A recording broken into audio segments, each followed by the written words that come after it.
A lot of money was raised after fire destroyed one of Rhode Island's most popular restaurants. But now there are some hard feelings from former employees about when and how that cash is being handed out. The I-Team's Ryan Crandall is here with an update and questions 6 months after the Matunuck Oyster Bar went up in flames. A GoFundMe account launched just hours after the fire in May has raised more than $260,000 aimed at helping workers. I've learned that money will begin to be distributed this week, but some former employees are upset about how long it's taken and just who is and who is not getting that money. Heartache and then an outpouring of help.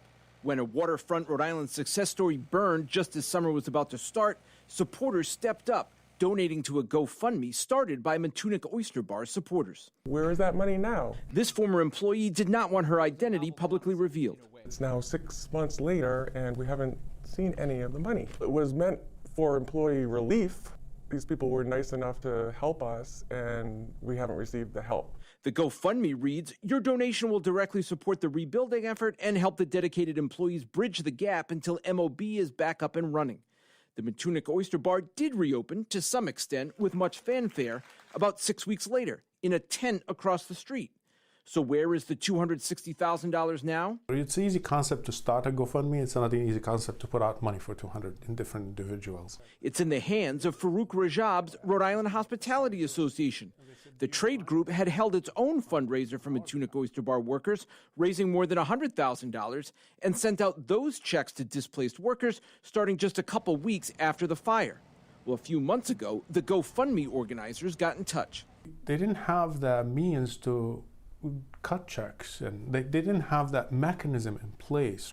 They reached out to us and said, hey, can you help us with this? And I said, absolutely, we would love to help you with this. The Hospitality Association just opened applications last week for workers to get the GoFundMe cash. So why were they still sitting on the money? Rajab says the timing is based on what the restaurant owner wanted. They made the decision to keep it until things slow down and that tent is no longer functional.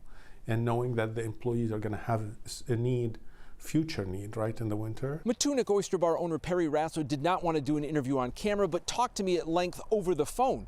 He told me that the GoFundMe money will only go to employees who have worked here at the tent, not those who worked at the restaurant at the time of the fire, but left before the tent opened. He believes now is the right time to cut checks as the tent is winding down for the winter season and the current employees are seeing their income go down.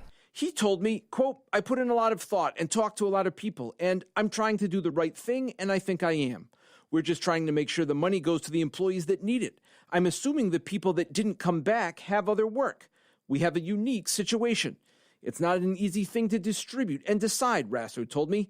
I'm sorry someone doesn't agree about how it's distributed.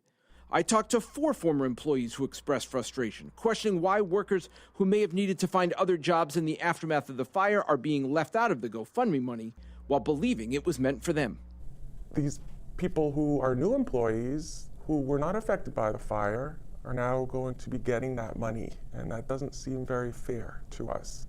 One of the GoFundMe organizers tells me they meant for its use to be flexible, that this is a long-term situation, and they leave the details up to Rasso. The Hospitality Association says the first checks from the GoFundMe will go out starting Wednesday, and another application opens next Monday. Meanwhile, Rasso is planning to move workers from the tent to a new eatery in Wakefield, hopefully opening next month, and he still plans to rebuild the Matunuck Oyster Bar. I'm Ryan Crandall, NBC 10 News.